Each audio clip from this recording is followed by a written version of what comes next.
भीमराव, कहा था ना कि कुछ भी कहीं भी काम करोगे। कब क्या हुआ? रमा खून बेचकर पैसा लाई है। मेरे पास दूसरा कोई रास्ता नहीं था। हम दोनों को लगा कि हमें कुछ काम करना चाहिए ताकि आपकी और दीदी की थोड़ी मदद कर पाए, इसलिए हम काम ढूंढने चले गए।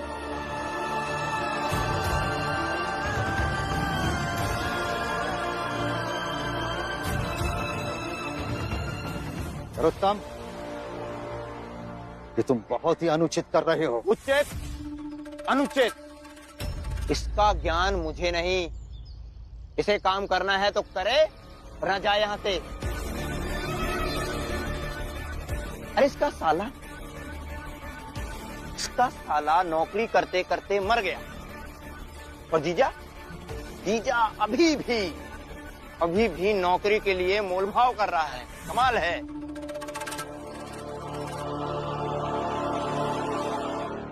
देखो भीमराव, आज हम ऐसे हैं, कल कोई और ऐसा होगा। वो तुम भी हो सकते हो। याद रखो भीमराव, कल को तुम वहां से गुजरोगे तो तुम्हें भी ऐसे ही जाना पड़ेगा। आज की रात हम तुम दोनों को ऐसे ही बांध के रखेंगे और बदले में पैसे भी देंगे। निकालिए रस्सी और बांधकर बना लीजिए मुझे मवेशी। बस बदले में मुझे कुछ पैसे दे दीजिए।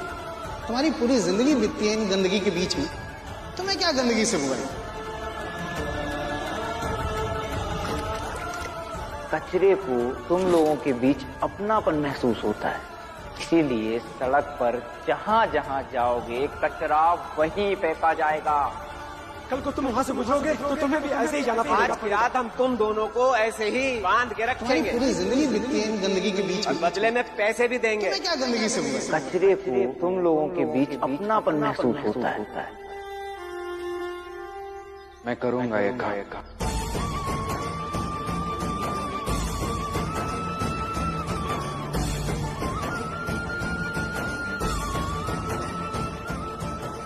ये हुई ना बात। उठाओ ये झाड़ू और कचरा साफ करना शुरू करो। जाओ।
यहाँ कचरा डाला है, अच्छे से साफ करो।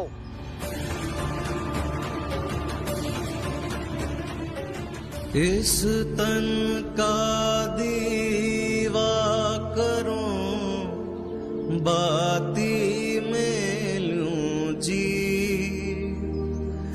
लोही सी चों तेल जूं, कब मुख देखूं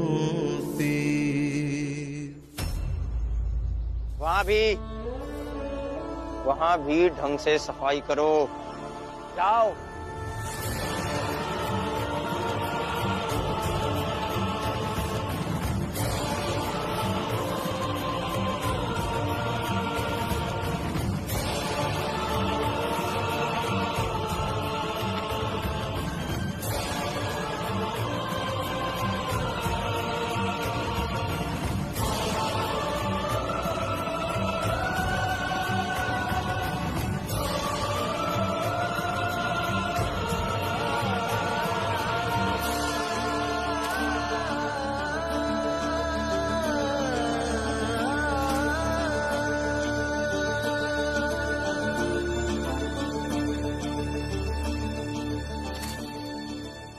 देखिए कितने ढंग से साफ सफाई कर रहा है ना। हाँ, लड़का मेहनती है। बिल्कुल, देख रहे हैं ना सर, पढ़ाई लिखाई कितने काम आ रही है इसकी, कितनी बारीकी से साफ सफाई कर रहा है। बोलिए। सच कह रहे हो? इसके जात के लड़का लड़की अगर पढ़ाई लिखाई करेंगे तो सबसे पहले झाड़ू लगाने का काम दे दिया करेंगे।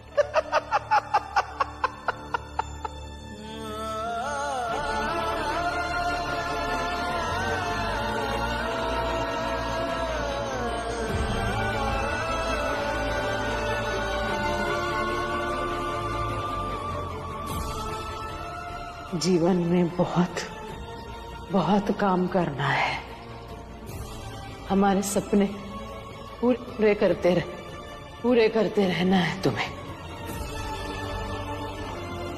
तुम्हें पढ़ लिख कर इतना बड़ा बनना है कि हर नाई तुम्हारे बाल काटना चाहे, हर आदमी तुम्हारे साथ बैठना चाहे, हर आदमी तुम्हें छूकर गर्व महसूस करे। अरे भीमराव, कहाँ जा रहे हो? अपनी योग्यता के हिसाब से काम ढूंढने जा रहा हूँ।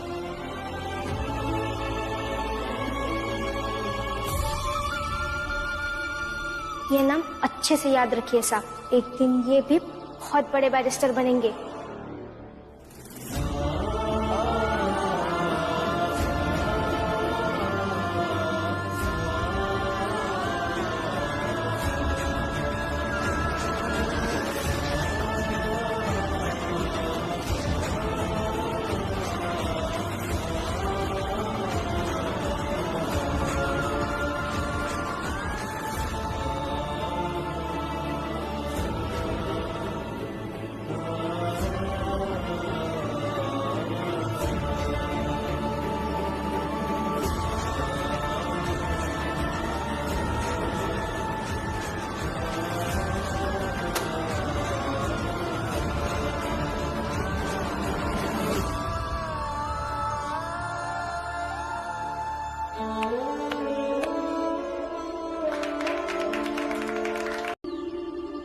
इतना ढूंढने के बाद भी काम नहीं मिल रहा है। समझ में नहीं आ रहा है कि क्या किया जाए। लेकिन काका, काम ढूंढने के अलावा और कर भी क्या सकते हैं? क्योंकि एक ही चीज है जो हमारे बस में है, राशन, दवा और घर का किराया। उसके लिए तो पैसे चाहिए ही चाहिए ना।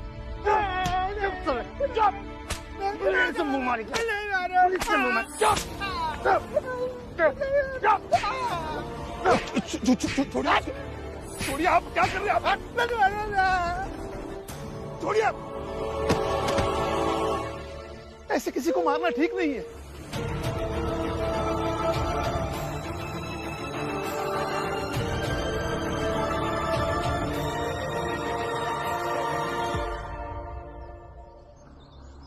तूने पुलिस वाले पे हाथ उठाया? तेरी तो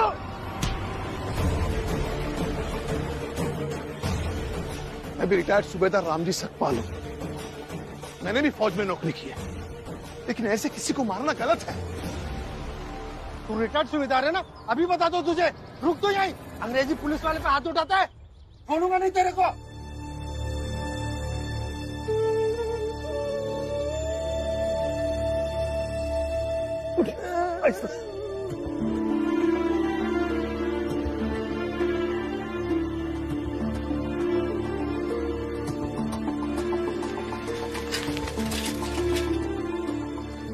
आइए,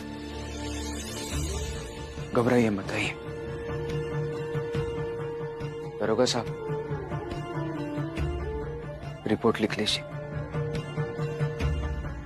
अरे भीमराव,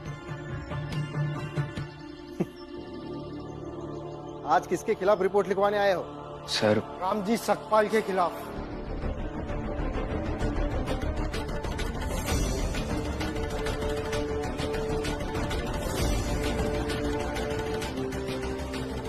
मेरे बाबा ने क्या किया है? मुझ पे हाथ उठाया है।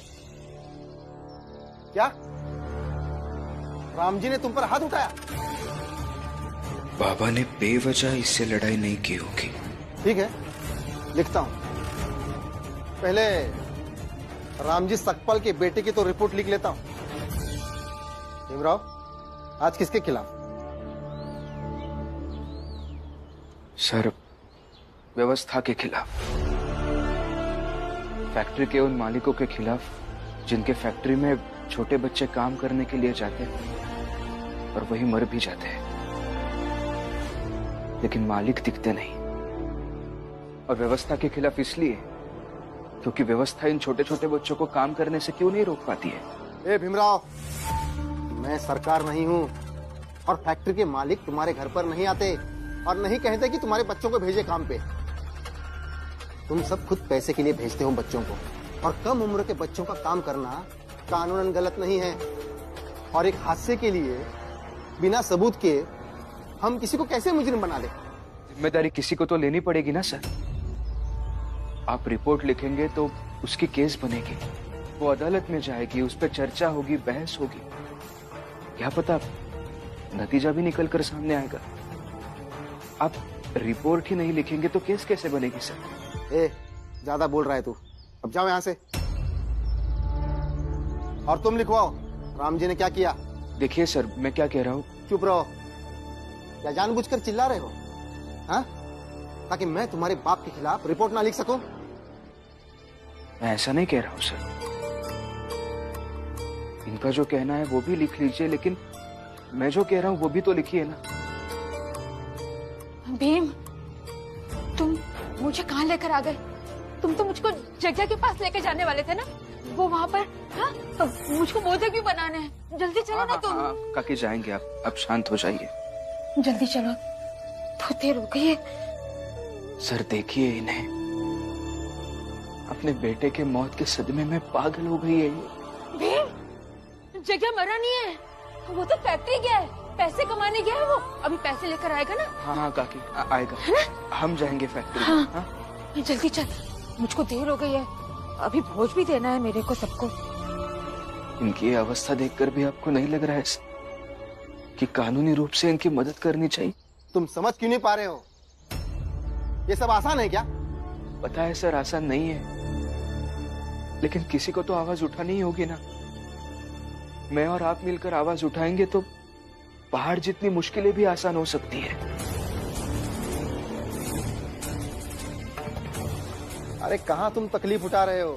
यहाँ छोटे छोटे बच्चे काम पे जाते हैं, पैसे कमाते हैं, उनके आई बाबा खुश, बच्चे भी खुश, बस तुम ही एक दुखी हो। गलत बोल रहे हैं सर आप। कौन सा बच्चा खेलने कूदने के पढ़ने की उम्र में चाहेगा कि वो फैक्ट्री में जाके काम करे? करते हैं ना सर कुछ।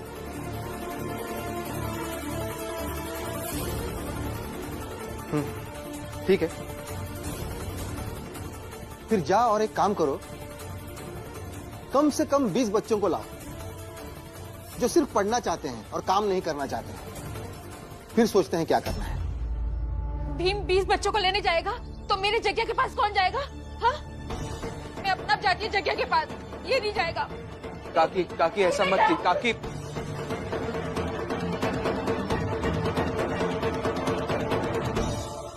क्या हुआ भीमराव? पैर जम गए या दिमाग काम नहीं कर रहा है?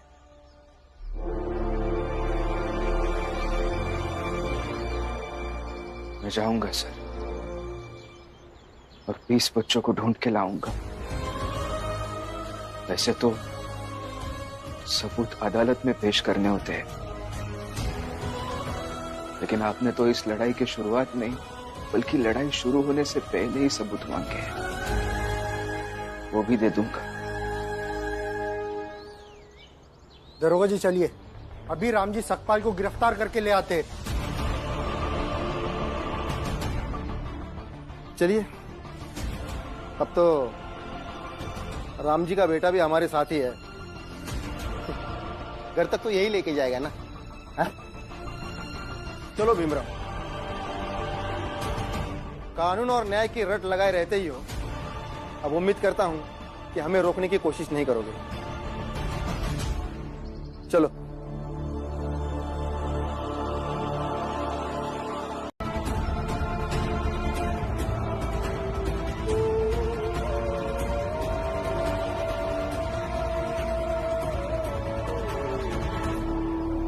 तुम भी जाओ वकील ढूंढने, लेकिन एक बात तो निश्चित है, तुम्हें वकील मिले ना मिले, राम जी को जेल हो ना हो, खेल होगा। खेल होगा भीमराव।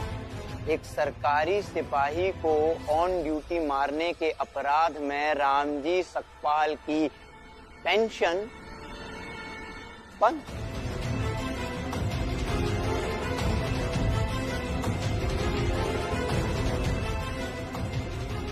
और ऐसा मत समझना कि ये मैं स्वयं से बोल रहा हूं, वकील से बात कर कर आया हूं मैं। नरोत्तम जी, ऐसा मत कीजिए। एक वही उपाय है जिनके रहते घर गिरते संभलते चल रहा है। ऐसा मत कीजिए, मैं हाथ जोड़ती हूँ।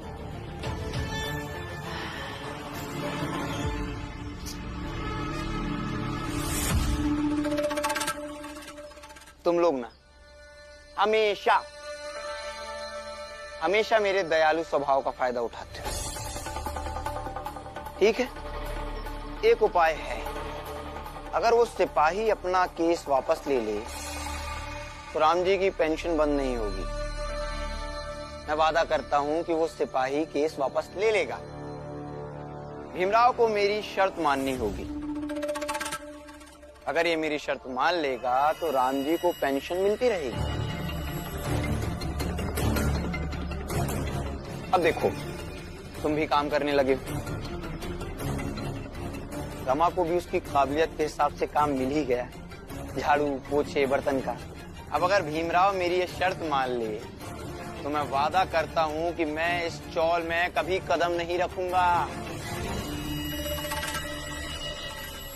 और तुम सबके जीवन में कोई भी दखलंदाजी नहीं करूंगा। आपकी कोई भी शर्त नहीं मानेंगे ये। रुको रमा,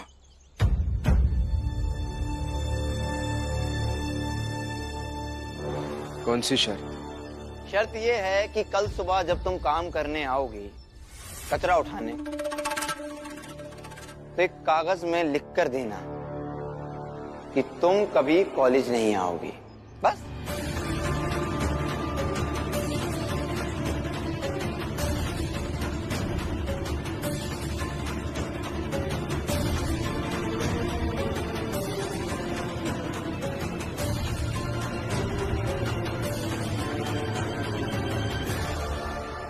सब कुछ भी नहीं करेंगे ये। अब चलिए अंदर, चलिए आप अंदर। सोच लो, बाप की पेंशन भी तुम्हारी वजह से रुक जाएगी। वैसे भी खुद तो कुछ कमा कर देते नहीं हो घर में, बाप कमाता है तो उसकी भी कमाई खत्म हो जाएगी।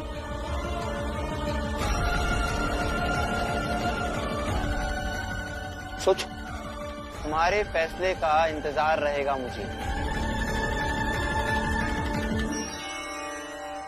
चलिए अब।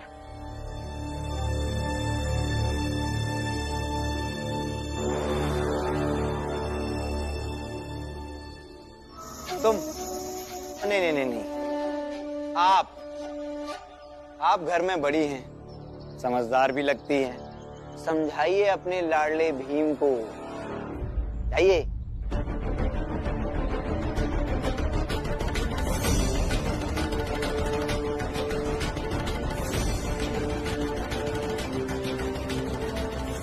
राम जी तो जेल चले गए, तो चले हम लोग भी अब अपना अपना काम करते।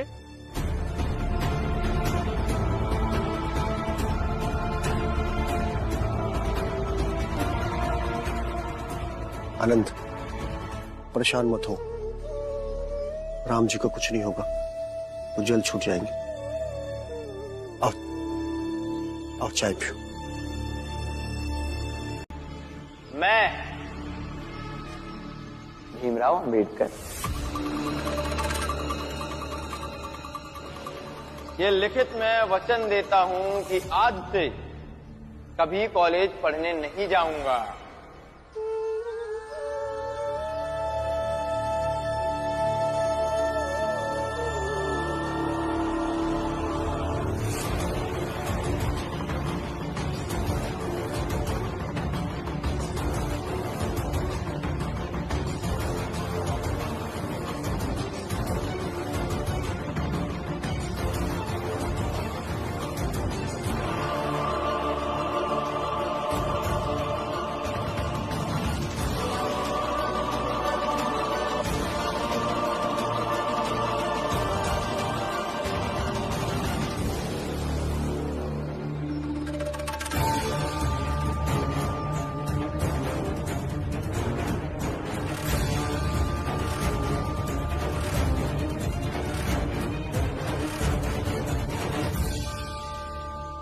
नरोत्तम जोशी, जब तक मैं जिंदा हूं तब तक मेरा बेटा भीम ऐसा कोई भी वचन लिखकर नहीं देगा।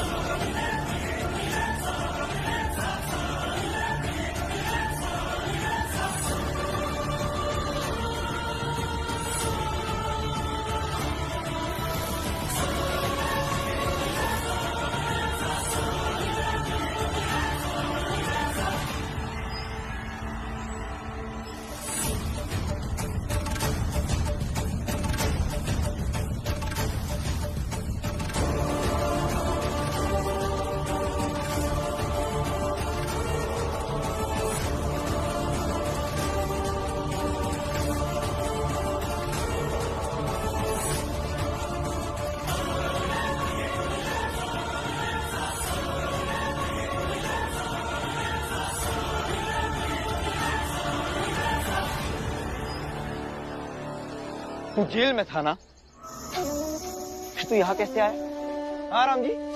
नरोत्तम जी, मैं बताता हूँ। जिस चीज से भीमराव को डरा कर आप उसके भविष्य को अंधकार में डालना चाहते थे, उसी डर को मिटाकर राम जी यहाँ आए।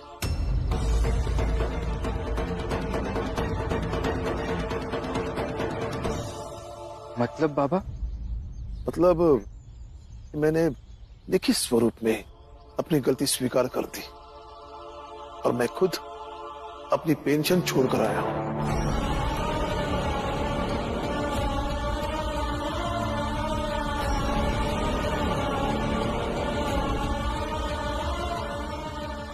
ये क्या किया आपने? अब बिना पैसों का घर कैसे चलेगा? लेकिन ये कॉलेज तो जा पाएगा ना।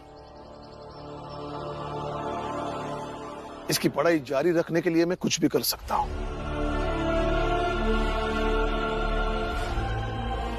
तो ये पेंशन छोड़ना कौन सी बड़ी बात है? अजीब परिवार है राम जी। पागल हो गए हो? हाँ, दिमाग काम नहीं कर रहा है। इस निकम्मे बेटे के लिए अपनी पेंशन छोड़ दी। हाँ नरोत्तम जोशी, सही कहा आपने। मेरा बेटा इतना निकम्मा है, इतना निकम्मा है कि वो आपको 7 दिन 24 घंटे काम पे लगाए रहता है।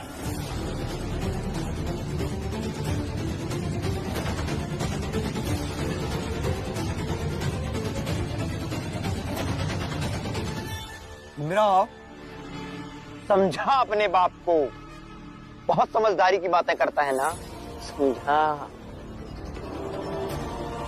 अगर पेंशन बंद हो गई ना तो भूखे मरोगे तुम लोग, खाने के लाले पड़ जाएंगे, समझे?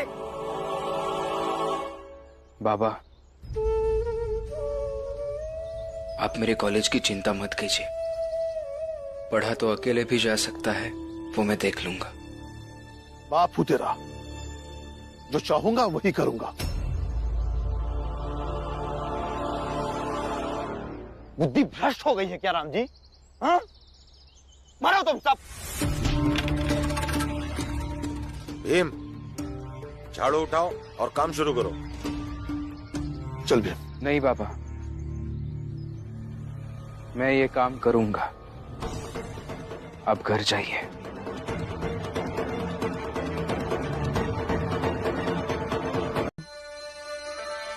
सब समझ रही हूँ मैं दीदी, अब क्या कहना चाहती है सब समझ रही हूँ। भीमा बाई की तारीफ कर आप मुझे नीचा दिखाना चाहती है, मुझे कोई फर्क नहीं पड़ता। आपकी चाय अंदर रखिए, ले लीजिए।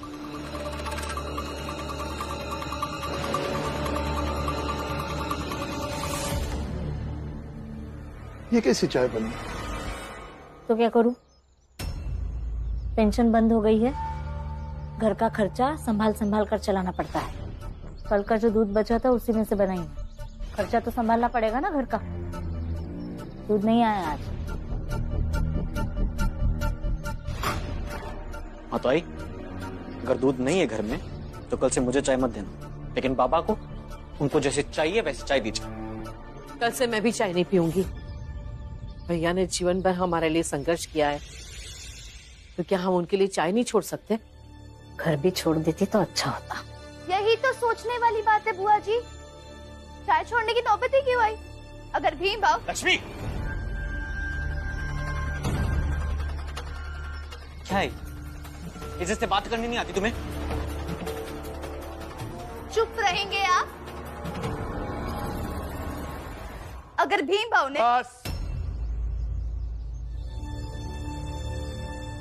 सब भीम की गलती है, बस खुश। अब सुबह सुबह शुरू मत हो जाओ। राम जी, मंगेश को तुमने कहीं सुबह सुबह भेजा है क्या? नहीं तो क्यों क्यों?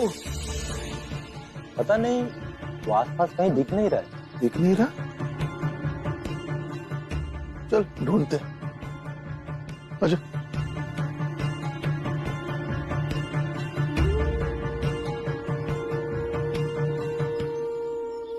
रामजी भाऊ, लगता है मंगेश कहीं चला गया है। लेकिन रात को मेरे साथ ही था, अचानक कहाँ चला गया? पता नहीं। राम जी, मैं देखता हूँ, बाहर ही कहीं होगा। अरे रुको, मंगेश ढूंढने से न मिलेगा। हमारा ख्याल है कि यहाँ से चला गया। अरे पर रात को हम जब फुलिया से माफी मांगत रहे ना,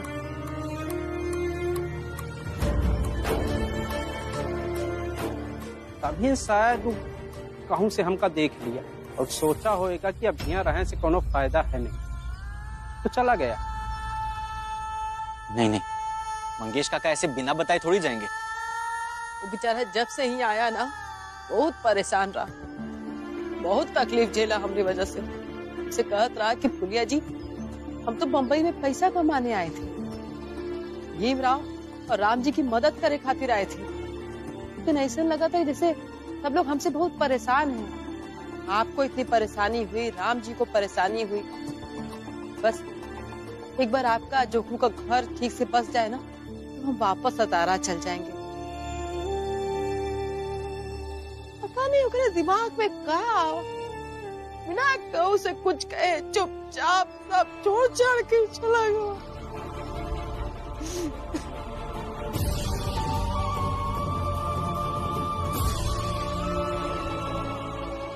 भीमराव, हे भीमराव,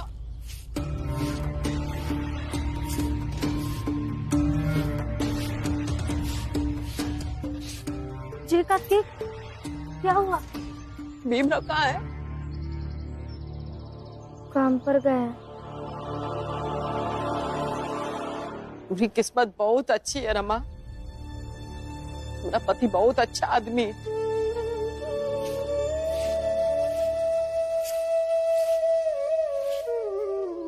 भीमराव कोई साधारण आदमी नहीं है, जादूगर है, जादूगर।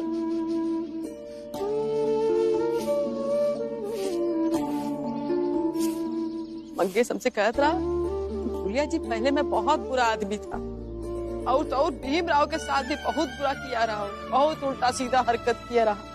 भीमराव के अच्छे बर्ताव के वजह से उसका व्यवहार बदलता चला गया। निस्वार्थ भाव से अगर कहूँ का मदद करना सीखना हो ना, भीमराव से सीखो।